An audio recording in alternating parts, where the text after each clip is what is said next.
After the release of Michael, many fans felt disappointed when the biopic ended abruptly in 1988 following the Wembley concert in London, stopping before the more difficult and controversial years that many expected to see. Now, however, a second installment is reportedly in development, with the next chapter expected to arrive as early as 2027. How far along have you all gotten? Because I know you've shot some other stuff, and we've seen scenes where you're like walking with Nia and other things that weren't in the movie. So how far along have you gotten? Well, I don't know. That's a better question for Antoine Fuqua or Graham King. But there's a lot we shot. You know, I can't even keep count of how. And that makes perfect sense, because the first film never feels like a complete ending. It concludes during the late 1980s and the bad era, stopping just before the allegations and controversies that would later shape so much of Michael Jackson's public life. The closing message, "His story continues," was more than a dramatic ending. It clearly suggested that the filmmakers intentionally left a major chapter of Michael's life untold, and that unfinished chapter is exactly where a second film would most likely begin. Move into. I know there's a lot more to be told in Michael's story, and When Michael 2 arrives, the story will almost certainly move into the 1990s, when Michael Jackson's life became even bigger, more complicated, and increasingly controversial. There is reportedly still a huge amount of material left unexplored from his later career, including the Dangerous, History, and Invincible eras, along with several iconic music videos and performances that never appeared in the first film. That means the sequel could finally explore the period when Michael evolved from being a global pop superstar into one of the most talked about public figures in the world. One of the clearest moments it could revisit is the 1991 Black or White era, when his public image had grown almost as influential as his music. The sequel could also include the legendary 1993 Super Bowl halftime performance, a sequence. And the first Super Bowl halftime show you directed was Michael Jackson in 1993. And that happened because in 1992, the halftime shows were not much at Super Bowl. That would make perfect sense for the sequel, because the 1993 Super Bowl halftime show remains one of the defining moments of Michael Jackson's career. By that point, the world was no longer watching him simply because he was performing. They were watching him redefine what a live performance could be. The spectacle, the scale, and the global attention transformed the halftime show into a cultural event, reinforcing Michael's status as an entertainer whose influence extended far beyond music itself. Itself. And the networks all said, the NFL said, we can't put fluff in a Super Bowl halftime show. We need something that's going to grab people and keep their attention. And that's when Radio City helped them. From there, the sequel could naturally continue into the Dangerous World Tour, the History World Tour, and the spectacular productions that define those years. That period featured some of Michael Jackson's most unforgettable performances, from Remember the Time to Earth Song, while his fame expanded to an even greater global scale. If the first film told the story of Michael's extraordinary rise, the sequel could explore what happened after he reached the very top, when worldwide fame no longer felt like a dream, but increasingly became a heavy burden to carry. The only reason I am going on tour is to raise funds for the newly formed Heal the World, an international children's charity that I am spearheading to assist children and the ecology.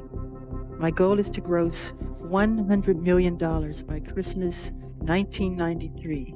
Huge crowds are seeing the most enormous and technologically advanced concert production in history. Over 100 automated lights that follow them or, create patterns or light certain areas of the stage, plus 2,000 lights altogether.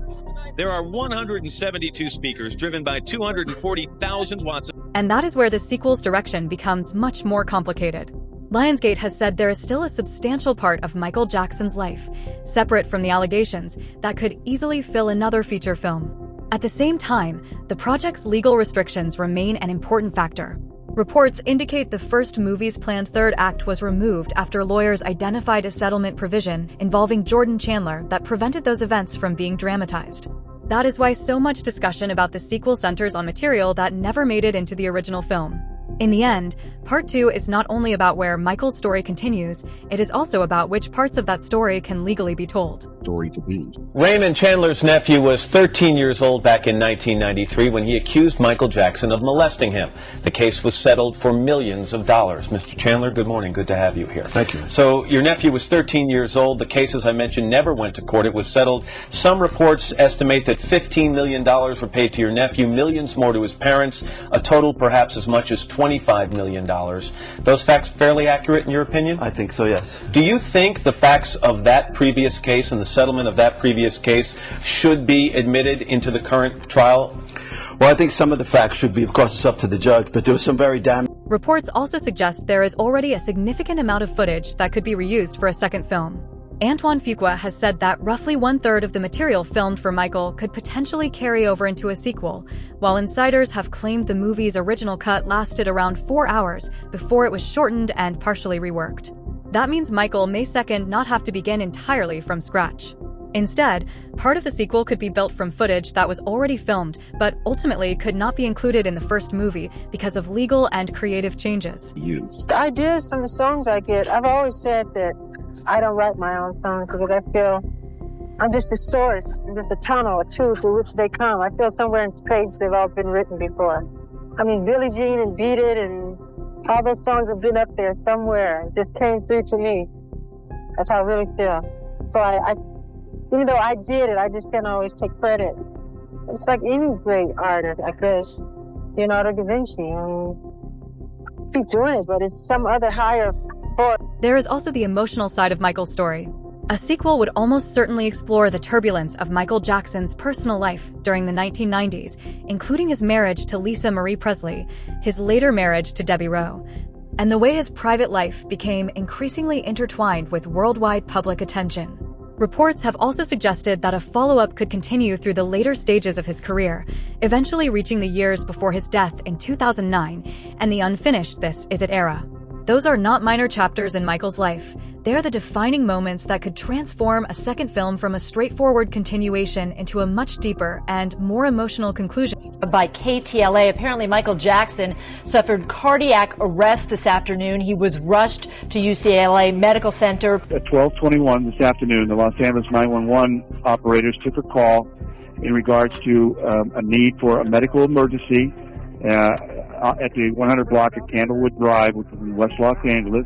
When the paramedics got on scene, they treated the patient and then immediately transported the patient to UCLA. We just talked to Brian Oxman. He is the family attorney for the Jackson, and he says that according to Randy Jackson, Michael Jackson's brother, Michael Jackson collapsed in his home in West Los Angeles this morning. That Michael Jackson, 50 years old, the king of pop, has died. A very, very sad moment. What was Michael Jackson doing in Los Angeles before he was taken to the hospital? What new information do you have for us? Well, we do know that he's been in Los Angeles preparing to undertake this major concert event that he was scheduled to perform in London I have to stop you for a second, AJ. CNN can now confirm from the LA coroner that Michael Jackson.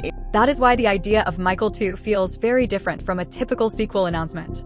This is not another superhero movie or a routine Hollywood follow-up.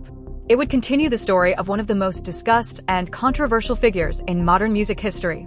While the first film focused on Michael Jackson's rise to worldwide fame, the sequel would likely have to explore the pressure, the spectacle, the personal struggles, and the controversies that followed. That is exactly why so many people already see a second film as the natural continuation of Michael's story rather than just another sequel. I am doing well and I am strong.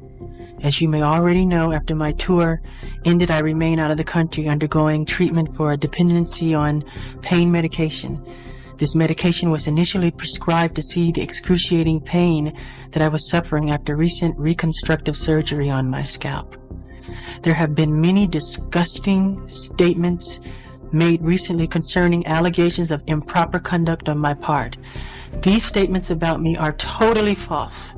As I have maintained from the very beginning, I am hoping for a speedy end to this horrifying experience to which I have. So the sequel appears to be the next chapter Lionsgate is preparing, a chapter that could explore Michael Jackson's biggest songs, his largest world tours, and the most challenging moments of his life and career. When that second film eventually arrives, it may feel like much more than another music biopic. Instead, it could tell the part of Michael's story that the first movie ultimately could not include, bringing audiences into the years that shaped the final chapters of one of the most extraordinary careers in entertainment history. Do you know a person by the name of Macaulay Culkin? Yes. Get your answer. So you're going to let him answer questions about Macaulay Culkin? Let him answer that one. To your knowledge, were you ever accused of having sexually molested Macaulay? That's an instruction not to answer on that one.